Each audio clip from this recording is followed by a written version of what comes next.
Buenas tardes, hoy vamos a hablar del neoclasicismo y del proceso que hicimos para revivir a dos de sus grandes representantes. Pero principalmente para hablar de este tema necesitamos saber qué es el neoclasicismo, en qué época se dio y qué se dio en este periodo. Para eso necesitamos saberlo y vamos a hablar de esto ahora mismo. Principalmente el término neoclasicismo surgió en el siglo XVIII para denominar el movimiento estético que venía a reflejar en las artes los principios intelectuales de la Ilustración, que desde mediados del siglo XVIII se venían produciendo en la famosa filosofía, que consecuentemente se habían transmitido a todos los ámbitos de la cultura en esta época. Aunque coincidiendo con la decadencia de Napoleón Bonaparte, el neoclasicismo fue perdiendo adeptos en favor del romanticismo.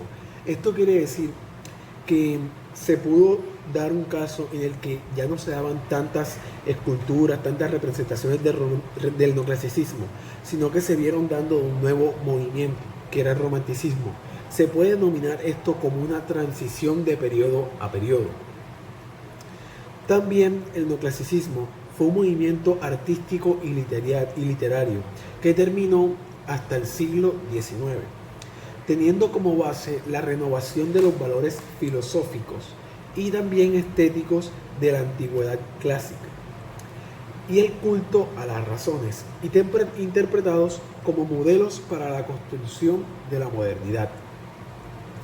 El movimiento neoclasicista se originó principalmente en el país de Francia, donde al principio no fue denominado neoclasicismo, sino que se empezó a denominar como clasicismo.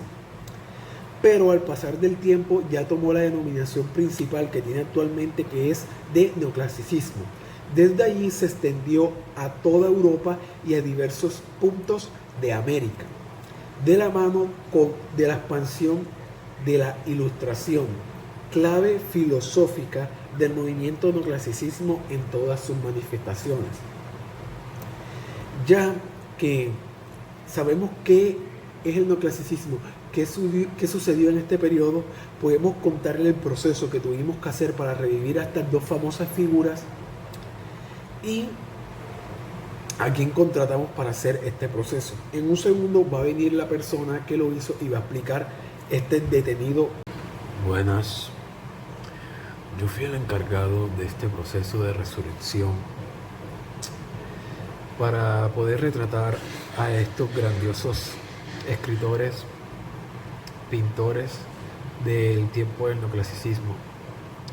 Fui secuestrado por esta empresa que con objetivos diversos, pero el bien es común. Entonces les quiero decir que en caso de que quieran resucitar a alguien, revivirlo, que me escriban a mi WhatsApp, que doy resurrecciones a un buen precio en caso de que estén interesados.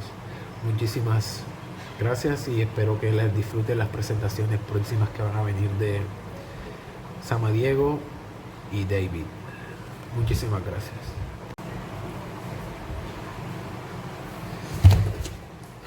Aguanta que se me cae la peluca. Buenas, me ha citado aquí una organización para que hable de mi vida y cómo se desarrolló. Supuestamente yo recuerdo que estaba muerto, pero reviví. Que hablo si no me van a matar. Ya estaba muerto, pero supongo que me van a volver a matar. Bueno, a lo que venimos. Yo soy Feliz María de Samaniego.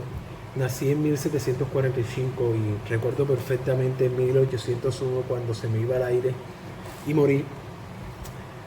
Soy un escritor destacado. Sí soy porque estoy vivo. Soy un escritor destacado en la literatura de la Ilustración. Mis estudios se desarrollaron en Francia y dieron conciencia al humanismo que se veía en mis obras. Mi formación la completé con la lectura de autores hispanos y extranjeros. Gran parte de mis obras están ligadas a la Real Sociedad de Basbogada, de los Amigos del País, así como al innovador Real Seminario de El Patriótico de Vergara, del cual fui director 2 ocasiones. Se pueden imaginar lo bueno que era. También fui, disculpen que se me cae la peluca, fui músico, ensayista y dramaturgo. También fui poeta. De hecho, fui un autor de fábulas y de un manual educativo. Obras que al pasar el tiempo se convirtieron en un excelente vehículo para la transmisión de su ideario reformista de la hermosa sociedad, la política, la moral y la literatura de su tiempo. En mis obras contrasta ese afán formativo con la escritura de los cuentos picantes en versos, expresión del espíritu sensualista y naturalista, que igualmente bebe en la mentalidad ilustrada. Mi figura ha interesado a los estudios del pasado como del presente, pues creo que por eso me revivieron. La influencia que tuvo en la educación francesa se advirtió en la única obra que todo el mundo conoce de mí. Si se pueden dar cuenta, con una sola obra pude dominar el mundo de la literatura y ser reconocido por décadas y siglos. Las fábulas en verso castellano para el uso del Real Seminario Basdonano. La publiqué en 1782. Me encantó mucho y consta de 157 fábulas distribuidas en 9 libros. Yo ridiculicé los defectos humanos en mis fábulas, imitando a los grandes fabulistas Fredo, Esopo y La Fontaine. Aunque mis fábulas están escritas en versos, mi carácter es prosaico, dado los asuntos que trata, y mi finalidad siempre ha sido didáctica. Siguiendo el ejemplo que me dejó Fredo, yo vengo y para innovar, elimino de las fábulas ese tono ingenuo y entrañable de que Esopo a las suyas. En el caso de Esopo, él a las suyas las llena de críticas veladas, pero implacables contra personajes relevantes,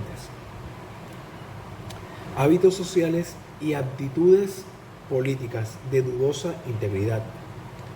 Entre mis principales fábulas se encuentra La Paloma, Congreso de Ratones, El Perro y el Cocodrilo y La Zorra y las Uvas. También se encuentra las fábulas de Samaniego, fábulas, entre otras. Personalmente, mi favorita, y creo que es una de las más reconocidas, es las fábulas de Samaniego y La Zorra y las Uvas. Creo que se acaba mi tiempo aquí. Supongo que no sé si me van a matar o seguiré vivo.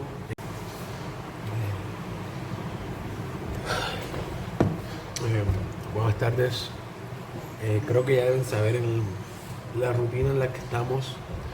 No sé qué habrán hecho esta gente para que yo esté aquí, pero estoy aquí, así que a empezar. Que me apuren, dicen, así que vamos a empezar. Yo soy Jacques Louis Davis. Fui el pintor que mejor encarna el espíritu del neoclasicismo y de la pintura neoclasicista francesa. Nací en 1748 y a temprana edad estudié en la Academia de París.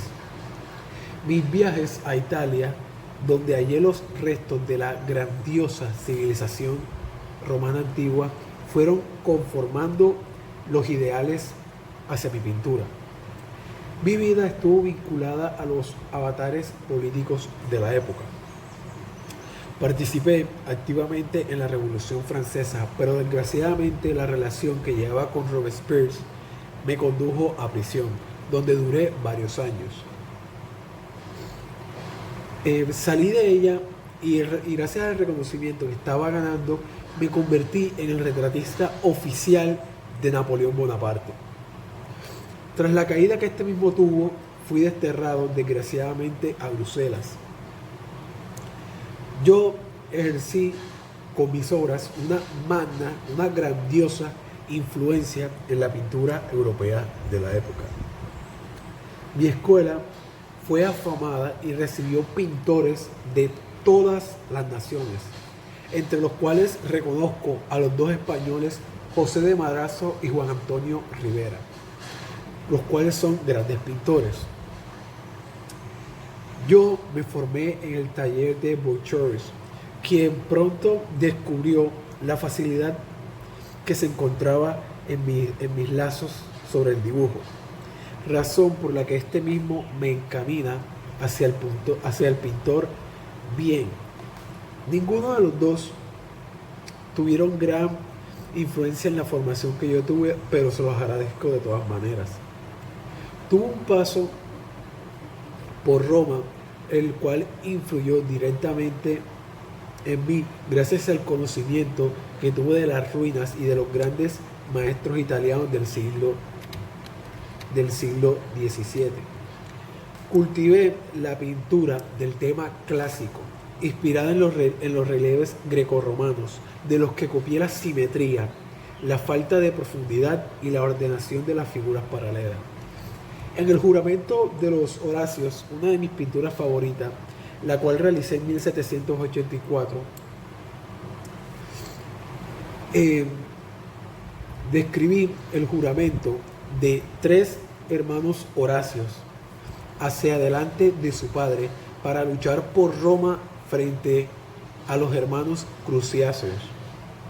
Una obra moralizante inspirada en la historia de la antigua Roma y en la obra teatral de Corneille, Los Horacios, donde enlacé el amor a la patria y el sacrificio individual de cada persona. En el rapto de las Sabinas muestro el afán conciliador de estas entre los romanos y los sabinos. Pinté después el director, en el que hace un llamamiento a la reconciliación de Francia. Desdeña el movimiento. En lugar de resaltar el momento del rapto como hubiera hecho un pintor del barroco, opté por el afán pacificador de las mujeres sabinas. Entre mis obras se encuentra el juramento de los Horacios, la muerte de Marat, la muerte del grandísimo Sócrates, la consagración de Napoleón y Napoleón cruzando los Alpes. Y esto es una de las cosas más importantes que me ha pasado a mí en la vida. Tuve un gran reconocimiento en el mundo de la pintura y espero que les haya gustado. Muchísimas gracias. Ya acabé.